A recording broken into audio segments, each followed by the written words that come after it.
Perdu au fond des bois ou sur une île paradisiaque, l'habitat écologique n'en finit pas de s'inventer aux quatre coins de la planète.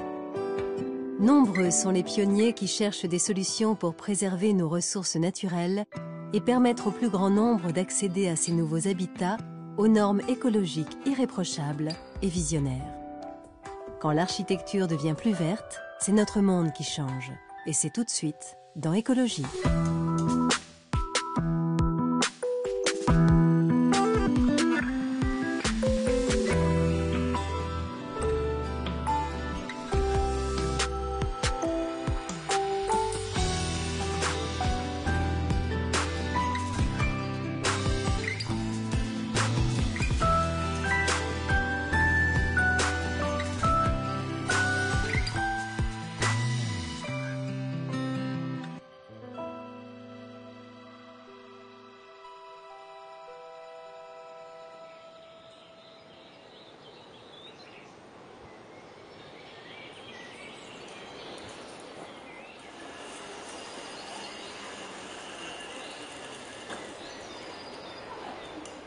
Parmi les séjours éco-responsables, s'il y en a bien un qui fait l'unanimité au sein des familles, c'est celui qui permet de séjourner en pleine nature.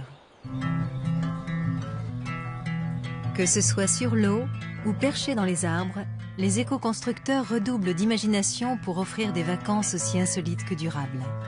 C'est étonnamment en Franche-Comté que l'on peut mesurer tout l'attrait de ces cabanes. Elles ont vu le jour dans le village de Chassel et Montbozon, grâce au travail d'un jeune entrepreneur qui, à moins de 30 ans, s'est lancé un défi ambitieux: valoriser les richesses naturelles de sa région et les produits de son terroir. L'histoire des cabanes des Grands Lacs commence donc il y a 5 ans, lorsque Gaspard de Moutier crée ces petites maisons écologiques, pensées dans un respect total de leur environnement. Il en existe 21 aujourd'hui, 13 dans les arbres et 8 flottantes, réparties sur cet imposant domaine de 150 hectares parfaitement conservé. Les gens sont vraiment perdus au milieu du lac, perdus dans leurs arbres avec une vue sur rien, à part de l'eau et de la nature. Et c'est un cadre qui est vraiment magnifique. Et c'est pour ça que le but du projet, vraiment initialement, c'était vraiment de trouver un produit qui s'intégrait très bien dans l'environnement pour pas dénaturer cet endroit dont je suis vraiment fou amoureux. Mais comment construit-on des hébergements à 12 mètres du sol ou au milieu d'un plan d'eau, tout en respectant la nature? Comment fait-on d'un projet hôtelier une solution pour continuer de préserver un lieu unique et pour booster l'économie locale? C'est à toutes ces interrogations que Gaspard et son équipe ont eu envie de se confronter pour réaliser ce rêve d'enfant.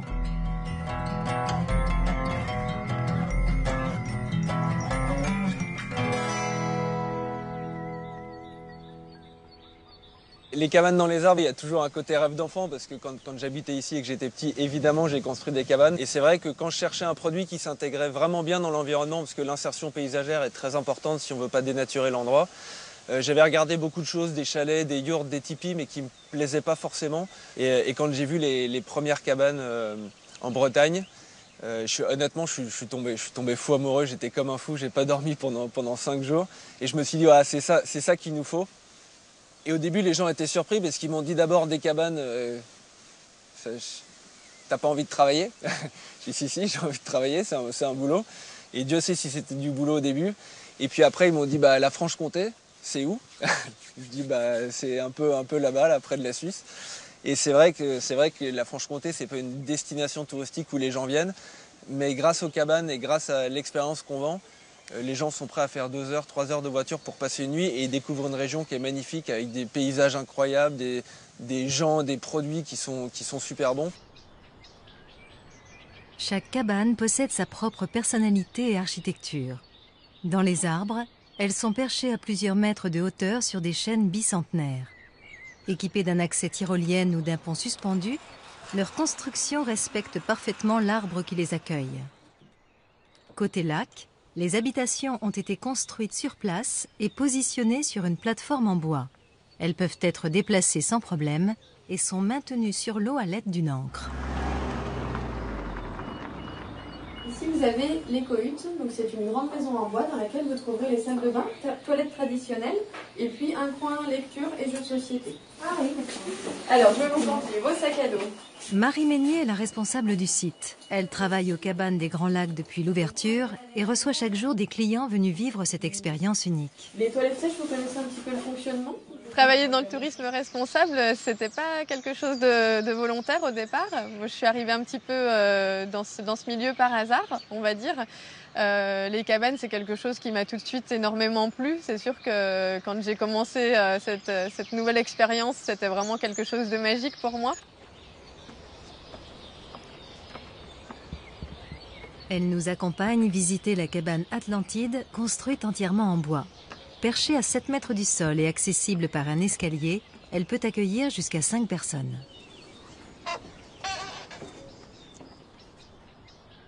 Dans la cabane, vous avez un lit double pour les parents et puis vous avez 3 lits simples pour les enfants qui, eux, sont en hauteur, donc assez ludiques. Vous avez également des cordages, donc ce sont des protections pour que les enfants puissent accéder à la cabane, les filets également tout autour de la terrasse et des escaliers, et donc ça donne oui, un petit peu l'effet d'un bateau. Comme vous pouvez le voir, il y a des branches qui passent dans la cabane. En fait, toute la conception a été faite autour de l'arbre tel qu'il était avant que la cabane arrive. Donc le principe était de ne couper aucune branche, de manière à ce que voilà, toutes les branches existantes soient bien présentes. Les cabanes dans les arbres, elles sont vraiment construites sur mesure en fonction de l'arbre. Donc pour chaque arbre, on regarde les charpentières qu'il y a, quelles branches, et ensuite effectivement il y a un cadre qui vient qu'on peut desserrer. Et la cabane est faite sur mesure, donc parfois il y a le tronc qui passe dedans, parfois il y a une branche, parfois il n'y a rien du tout. Les cabanes ont été imaginées sans clous ni vis et sont maintenues à l'arbre par un haut banc. Chaque année, l'amarrage est ajusté en fonction de la croissance de l'arbre et de sa santé. Si demain les cabanes étaient amenées à disparaître, elles ne laisseraient donc aucune trace de leur passage. Un procédé ingénieux qui nécessite un véritable savoir-faire. Une cabane, on met à peu près 3 semaines, 1 mois à la construire en fonction de la hauteur, en fonction du type d'accès, etc. Et puis voilà, elle se fait sur mesure. Donc là où c'est difficile, c'est de commencer, parce qu'on monte tout le bois à la main, le cadre à la main. Une fois qu'on est sur sa plateforme, ensuite ça se monte, ça se fait sur mesure en fonction. Et c'est vraiment très chouette.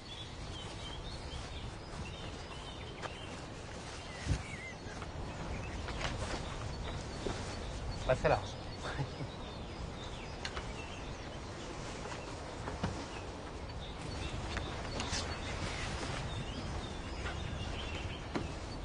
Ouais, plus. Ça met un double tour. Même l'entrée, ça se mérite.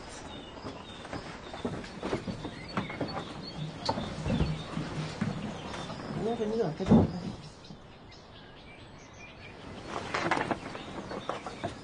Disons que la porte n'est pas large parce que justement il y a l'arbre qui empêche un peu de passer. Voilà, mais ça va, en fait, ils n'ont pas pris la cabane et ils ont tout détruit pour poser la cabane. Ils ont inséré la cabane, mais c'est comme tout ici en fait. Ils l'ont inséré autour de l'arbre. C'est la nature d'abord et puis ensuite on installe les gens pour que ça soit confortable. Quoi. Donc c'est pas très grand à l'intérieur, ça on s'y attendait un petit peu, mais ça reste très confortable. Et puis ici il y a la terrasse là qui est super aménagée, qui est justement avec les branches et c'est super. Ici, ça regroupe pas mal de petites cabanes, mais qui sont très séparées les unes des autres. On doit être peut-être, je sais pas, 100 mètres au moins de la prochaine cabane. Donc on a vraiment l'impression d'être au milieu du lac et des arbres, et pas d'être avec d'autres personnes en fait. Donc la distance fait qu'on a vraiment l'impression de profiter de la nature beaucoup plus. On est dans un coin vraiment super nature. Les petites cabanes, elles ne départent pas, même celles qui sont sur l'eau, comme c'est fait en bois, tout en paille, etc.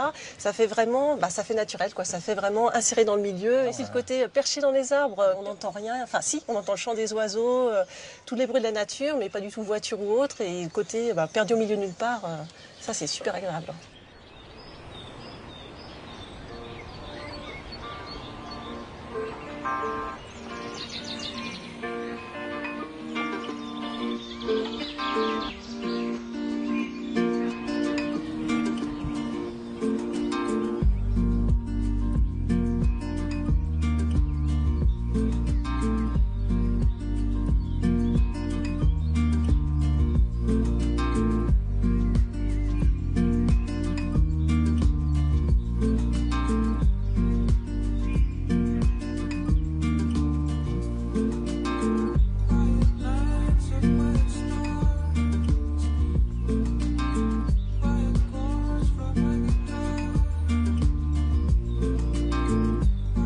Les cabanes flottantes présentes sur le site sont les premières construites en France. Nous visitons avec Marie la cabane Odyssée, située à 30 mètres de la rive et accessible par barque.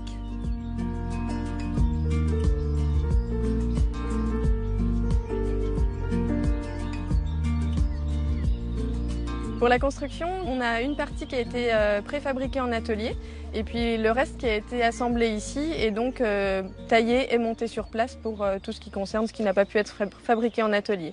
Donc tout est fait main, entre guillemets, sachant qu'il n'y a aucune machine pour la construction, ce sont les hommes qui construisent.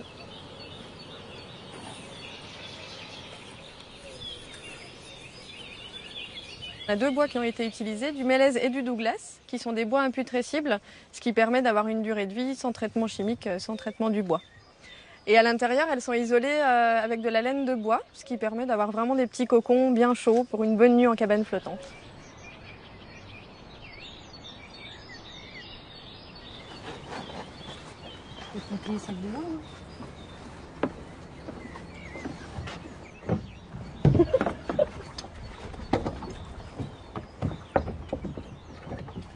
Et ça, c'est le devant.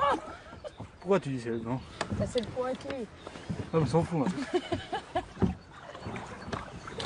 C'est bon. Non, tu nous emmènes là-bas. Est-ce qu'il y a un crocodile? Il y a un crocodile là-bas, je voudrais le voir. Allez, c'est bon. Allez, où l'entrée? De l'autre côté? Ah bah là, faut que tu pousses un peu, là, parce que... On ira là-bas, Là, c'est pas.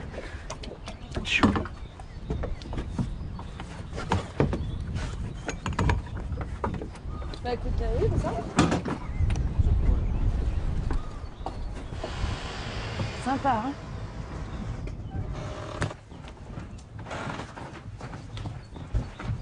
Ah, c'est vraiment chouette. Et toi? Les fameuses toilettes sèches. Ça, c'est une première. Ah, t'as juste à passer. On n'aura pas tout ce qu'on trouve voilà, à l'hôtel, quoi, tout ce qu'on a l'habitude Tout le confort d'avoir. habituel. Voilà. C'est une expérience, en fait, je pense. À faire, voilà, au moins à faire une fois. Et je pense que non, c'est ça le petit plus, quoi. Lors de la conception des cabanes, ils nous ont construit les murs, évidemment, mais également tout le mobilier, donc les lits, qui ont été faits à la main, ici, sur mesure, et puis également toutes les petites tablettes, les petites décorations. Pensé dans une démarche 100% écologique, le choix a été fait de ne pas relier les cabanes à l'eau courante. Seule une réserve de 20 litres d'eau non potable est présente pour les besoins quotidiens des clients. Les toilettes, eux, fonctionnent sans eau. Ces toilettes sèches fonctionnent simplement avec un sac biodégradable, inséré dans un seau. On a une assise tout à fait classique, et on met un peu de sueur de bois avant et après le passage aux toilettes. Ensuite, ces sacs sont compostés, soit en lombricompostage, soit en compost classique. On s'est posé la question de savoir s'il fallait faire des cabanes tout équipées ou non. Moi, j'étais vraiment assez vite contre parce que je voulais qu'il y ait une vraie connexion entre la nature, les éléments et les gens dans leur cabane. Donc voilà, on essaye toujours de trouver un bon mix entre le confort des clients pour qu'ils passent une belle expérience et puis des constructions qui respectent l'endroit. Concernant l'électricité, de petits panneaux solaires installés sur le toit permettent d'utiliser des lumières LED dans les cabanes. Malgré la volonté d'être le plus écologique possible, l'équipe a dû se confronter à des problèmes techniques et trouver les solutions les plus adaptées au lieu, comme pour le choix des matériaux du toit des cabanes. Il faut toujours trouver des compromis dans la construction parce qu'il faut quand même que les gens aient un certain confort. Donc c'est pour ça qu'on a mis du palmex sur le toit plutôt que par exemple de la brande de bruyère, parce que dans nos régions, la brande, il aurait fallu la changer tous les ans, tous les 2 ans. Et au final, une volonté qui peut être une volonté de construction écologique, ça peut amener finalement à avoir une surconsommation de choses qui n'est pas forcément nécessaire. Alors que là, le palmex, c'est des branches de palmier synthétiques, c'est recyclable, ça a une durée de vie très longue. Donc au final, effectivement, naturellement, on peut se dire que c'est moins écologique que de la brande de bruyère, de la chaume. Mais en fait, sur le long terme, on y pense aussi et ça respecte l'environnement. Ah non, les cocons. Bon là. Non mais il manquerait plus qu'ils viennent nous chercher. on connaissait les cabanes dans les arbres, mais on connaissait pas du tout la cabane flottante. Donc après, voilà, moi c'était surtout la barque, nous, qui nous stressait un petit peu, parce que on savait qu'on allait avoir un délire là-dessus. Donc après, c'est un petit plus, je trouve. On a cru qu'on s'était trompé, en fait. Je pense qu'il faut voir des choses comme ça. C'est surtout, voilà, se promener, se poser, voilà. Profiter d'une petite journée que les deux sans les enfants, voilà, au calme, voilà.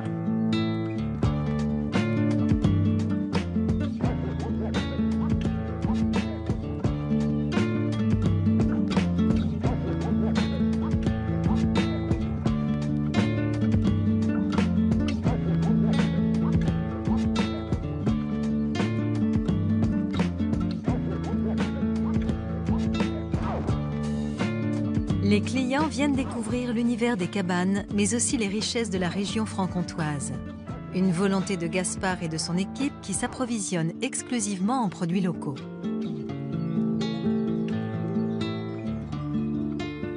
On a voulu travailler avec des producteurs locaux parce que c'est vrai qu'en Franche-Comté, on a énormément de très bons produits. Ça nous paraissait inconcevable de se fournir dans des grandes surfaces alors qu'on essaye d'avoir une démarche où on essaye d'être le plus authentique possible. Tous ces producteurs locaux sont fiers d'être commercialisés ici, nous on est fiers de les commercialiser. Les clients sont contents de les goûter, donc ça fait tout un petit écosystème autour des cabanes qui est vraiment sympa.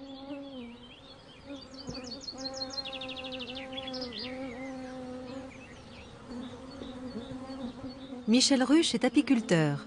Ce passionné fournit en miel les cabanes depuis plusieurs années.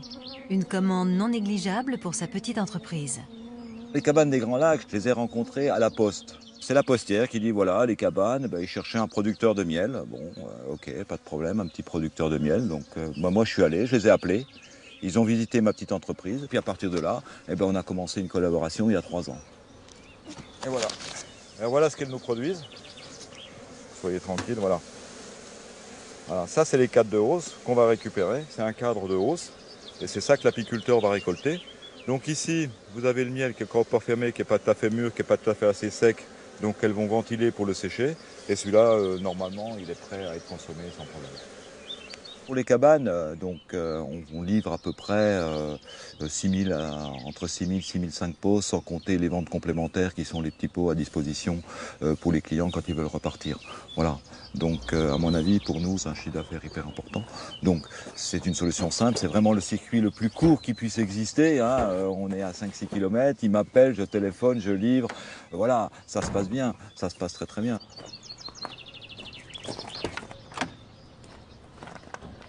Ça me permet, par retour, au niveau des gens qui vont voir les cabanes, des fois il y a des visites, des fois il y a des gens qui viennent acheter du miel. Ça m'a permis de trouver d'autres clients. Donc vous voyez, toutes ces petites choses à ajouter, commercialement, ça m'ouvre des portes sur des univers que je ne m'attendais pas.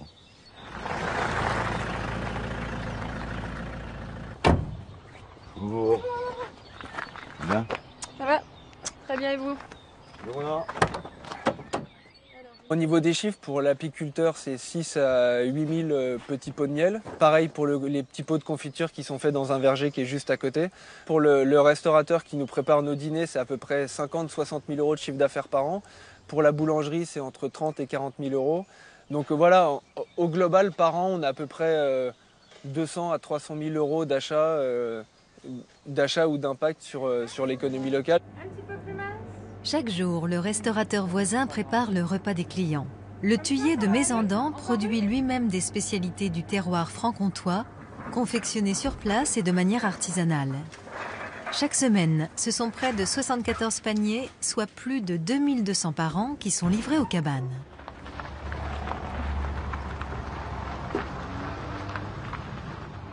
Ils sont ensuite apportés aux clients à l'aide d'une corde par l'équipe de l'hôtel.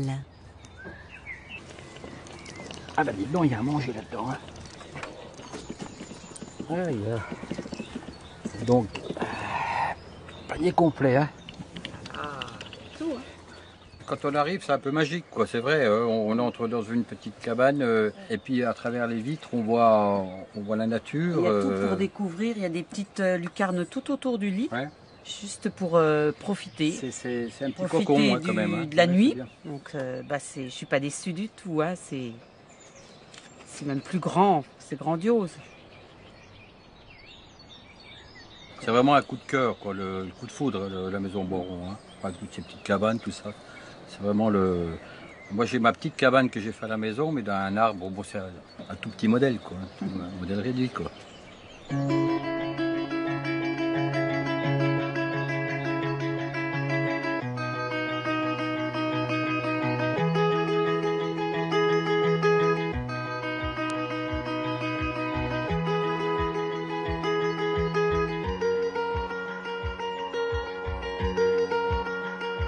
Having you tonight, I will linger out and down. Oh, there's something inside that stirs when I see you. When you're on the town. Marion travaille sur le domaine depuis 2 ans.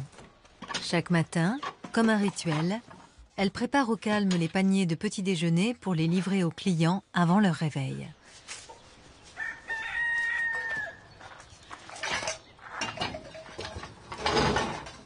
Là, on a un contact un peu plus particulier avec les gens parce qu'ils viennent tester quelque chose d'insolite. Du coup, on essaie de leur faire un peu vivre notre part de rêve d'enfant, leur faire vivre quelque chose qu'ils ne feront pas comme dans un hôtel. Au final, les hôtels, c'est souvent des gammes, voilà, c'est tous les mêmes lits, etc. Alors que là, en fait, on leur dit, c'est laquelle la mieux, mais on ne sait pas trop quoi répondre parce que c'est tellement différent toutes les cabanes qu'il faut toutes les tester pour les aimer. Alors qu'un hôtel, au final, ça reste la même chose.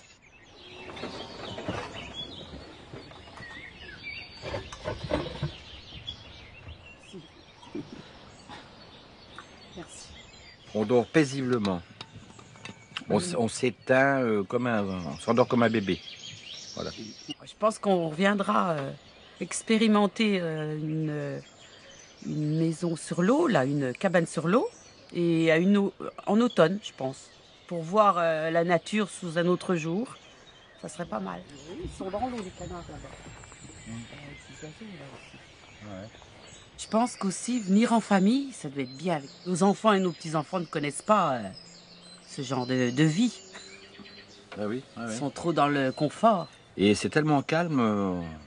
On dirait que les gens, même, n'osent pas parler fort. Ils sont respectueux ils sont à l'écoute comme ça de la nature et on les entend pas. C'est rigolo, quoi, comme sensation. Ouais, oui. On est bien. On est bien.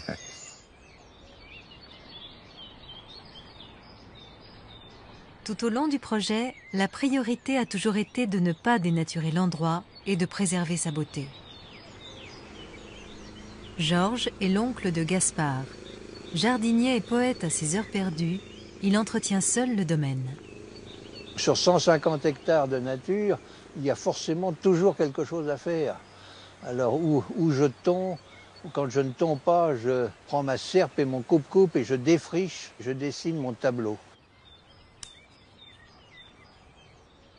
Quand on prend la nature comme compagne, qu'on a ce privilège de vivre dans la nature du matin au soir et 365 jours par an, eh bien, on comprend que les mots souvent ne servent qu'à faire du bruit. Voilà, et donc on écoute. Et c'est formidable la nature quand on écoute et quand on observe. Ma science ne sort pas des livres, elle est simplement le fruit de l'observation.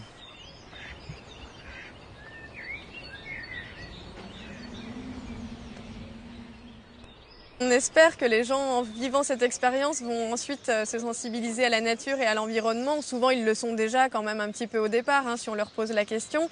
Mais on espère que petit à petit, avec ce genre d'hébergement responsable, on va arriver à ce que, pas à pas, chacun fasse un peu plus attention à l'environnement dans lequel nous vivons.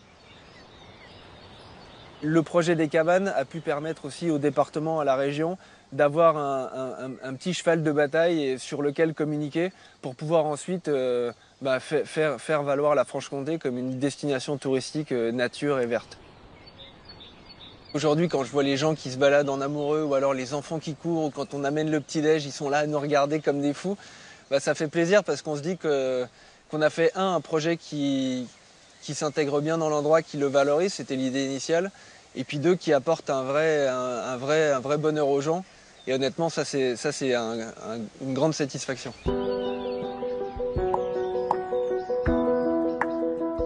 Le pari est réussi.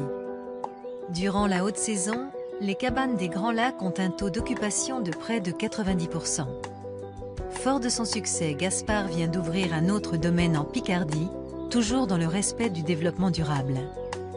Il prouve qu'en offrant une expérience inédite, avec la nature à portée de main, il est possible de valoriser toute une région et de la rendre attractive au grand public.